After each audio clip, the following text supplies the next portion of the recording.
There it is, a black square on a white canvas. Kazimir Malevich, 1915. I know what you're thinking. Art my ass. I could paint a canvas black. Yes, true, you could. But you didn't. He did. And now the art world has spent a century pretending they understand it.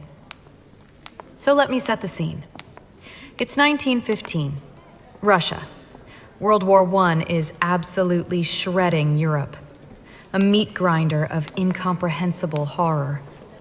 And what's our able-bodied 36-year-old Malevich up to? Conveniently for him, he's having an artistic awakening right when conscription officers are doing the rounds. While other men are being handed rifles, Malevich is very busy painting a square. To be fair, he's part of a small movement making the bold declaration that the age of painting recognizable things is over. No more landscapes, no more portraits, no more fruit bowls. Pure geometry, pure feeling, art that touches the soul. Bless. The exhibition opens in December 1915, Petrograd. 39 paintings by 14 artists, all trying to out-radical each other. Circles, rectangles, the occasional cheeky trapezoid. It's like an avant-garde Hunger Games. What a mess. And Malevich? He doesn't just show up, he dominates. He gets his black square in the prime spot, the corner of the room. The corner. The Krasny Ugol, the God corner. The exact place Russian Orthodox homes reserve for icons. Saints, Mary, the crucifixion. And Malevich sticks his black square there. Wow, the ego of the man. Like he's auditioning to replace the Virgin Mary. But the critics? The intellectuals? Oh, they devour it. His artist pals are furious. They've spent months developing actual ideas, and he waltzes in with something that looks like a paint swatch from a funeral parlor and declares himself the Messiah. And look, isn't this sweet? Malevich and two fellow artists photographed at that very exhibition, looking pissed off with the man who's hijacked everything. I can imagine his diary entry. Today I make big black square. Ha! Is joke, yes? But people look serious, like church. Square is nothing. Yet they clap like I invent bubbles. A woman in red scarf walk by. I think, maybe I want hug. Then I say, no, hug is bourgeois. Square is better. Tomorrow maybe triangle or potato. Malevich is on a mission. He genuinely thinks this square will end the era of picture making. No more horses, peasants, aristocrats, cherubs, naked gods. And then, oh, the irony. He names it Black Square and bam, it becomes a picture of a black square. He tries to strangle representation of objects and ends up spoon-feeding it. Absolute loon. But you know what?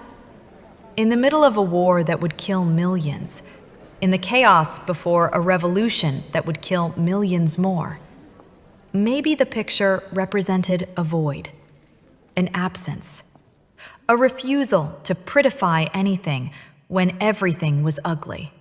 Or maybe, just maybe, Malevich realized the safest place in 1915 Russia was behind a canvas that absolutely no one could argue with, because nobody knew what the hell it meant. I give it 5 stars, hands down. Not for the painting, for the sheer chutzpah, for understanding that modern art isn't about skill anymore. It's about convincing people you're a genius while being, at heart, spectacularly lazy. Duchamp had his urinal. Malevich had his square. And we're all still here, staring at them, wondering if we're the idiots. Very kind. How bourgeois. Malevich would be horrified.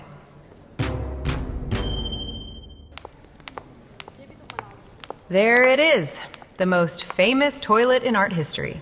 Fountain, 1917. Duchamp signs it "Our Mutt," and the whole world loses its mind.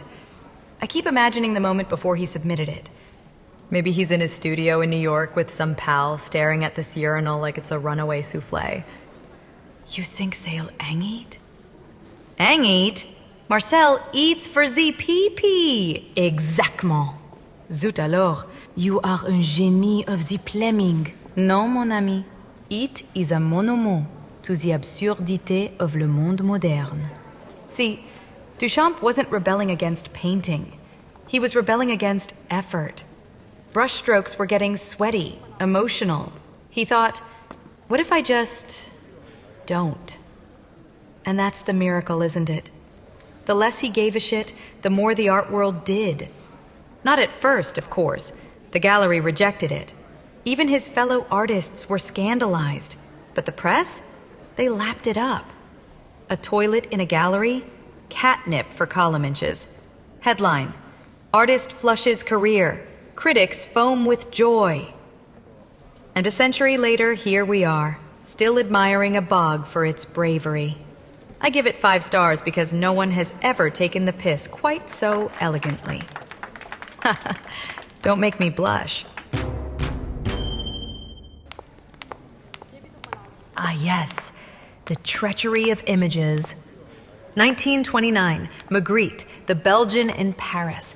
He's 30, surrounded by surrealists flinging their dreams, lust, and subconscious onto the walls.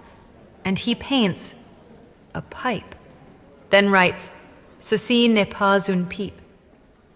That's French for this is not a pipe. Or in plain English, I refuse to believe what I'm seeing. You see, when he was a boy, his mother drowned herself. They say he saw her pulled from the river, her dress wrapped around her face. And ever since, he's painted distance. Words where there should be touch. Theory where there should be grief. This is not a pipe. Of course it isn't. It's a rule. The calm of a man who's learned what happens when life refuses to stay still.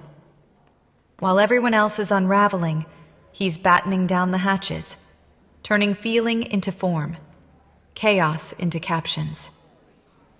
Look how polite it is. Beige, balanced, bloodless. A heartbreak translated into neat handwriting.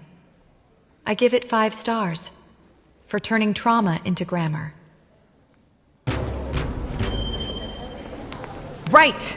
Everyone shut up and look at the wall. It's not wallpaper, it's warfare. Barbara Kruger, one of the most influential artists of the late 20th century. Look at it. No brushstrokes, no artist's hand. Just a black and white photo and red text boxes screaming, "Your body is a battleground." And yes, before you ask, it's untitled. Because apparently slapping "Your body is a battleground" across someone's face in Futura bold oblique isn't title enough. Context. This thing debuts not in a gallery, but at the 1989 March for Women's Lives in Washington, D.C. Reproductive rights are under attack. Politicians named Gary are debating women's bodies like they were choosing spark plugs. And over 500,000 people march. And this is the poster being handed out. It's not just art. It's armor. And I'm more interested in its maker. Kruger is in her mid-40s, politically sharp and artistically fearless, with years spent working in magazines and advertising. The industries that teach you exactly how images manipulate people. She learns how to sell lipstick, then uses the same tricks to sell rage. But somewhere behind that Futura bold oblique, there's a little girl who wants to be heard. And now, through magazine cutouts, she's throwing a tantrum in Futura bold. oblique. Kruger is doing what she does best. She makes you look, then makes you uncomfortable about looking. That face? It's everyone. It's no one. It's split because women are split, fragmented into roles, parts, uses. Madonna or whore, mother or worker, sexy or respectable. Pick a side. Except you can't, because the battle's being fought on you, not by you. And that text? Your body. Not the body, not a body. Yours. She's pointing at you. This isn't abstract. This is personal. And the battleground? Oh, that's not a metaphor. Your body is the battleground. Politicians fight over it. Religions claim it. Advertisers sell it back to you in bite-sized, improved pieces. You're just the terrain. I give it 5 stars for making you uncomfortable in under 3 seconds. That's efficiency. That's advertising. That's art. No applause? Thank you. Maybe this time I won't be escorted out through the gift shop.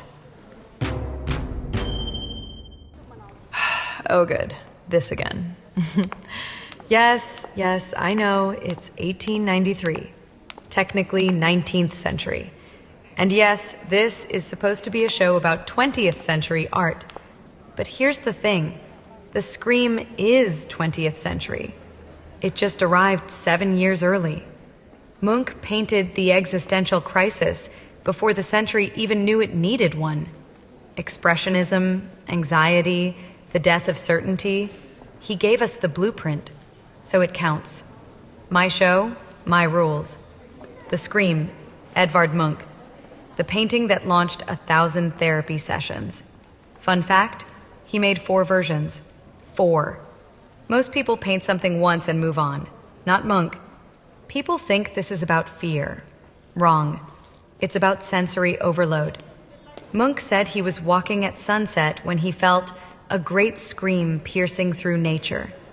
That's not fear, that's a panic attack with a view. Look at the figure. Skull-like, androgynous, could be anyone. Could be you after a particularly bad Monday. The hands on the face aren't covering the ears from the scream. They're trying to hold the self together while everything else dissolves into wavy madness. The sky?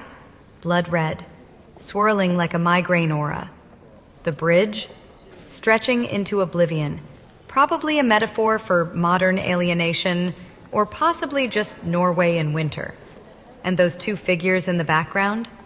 Completely unbothered, walking along like nothing's happening. Because that's the thing about anxiety. It's entirely personal. The world doesn't stop. Everyone else just carries on. I give it 5 stars for capturing what every burnt-out millennial feels on a Sunday evening.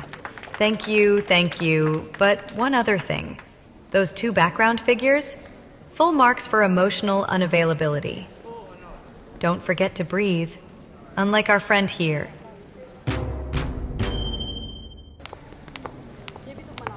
Ah, yes. Broadway, boogie woogie. People see jazz. I see a man having a panic attack in a grid system. Every square's screaming, "Hey, don't touch nothing, I'm lined up perfect." 1940.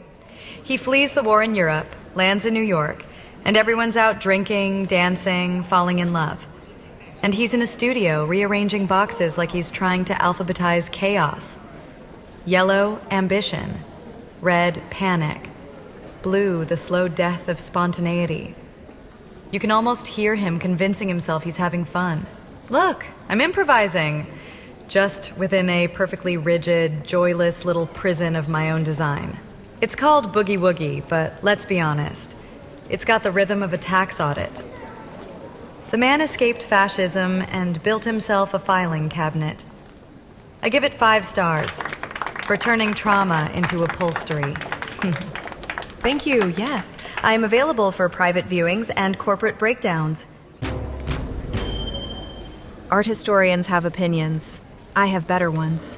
Like, subscribe, whatever it is you people do.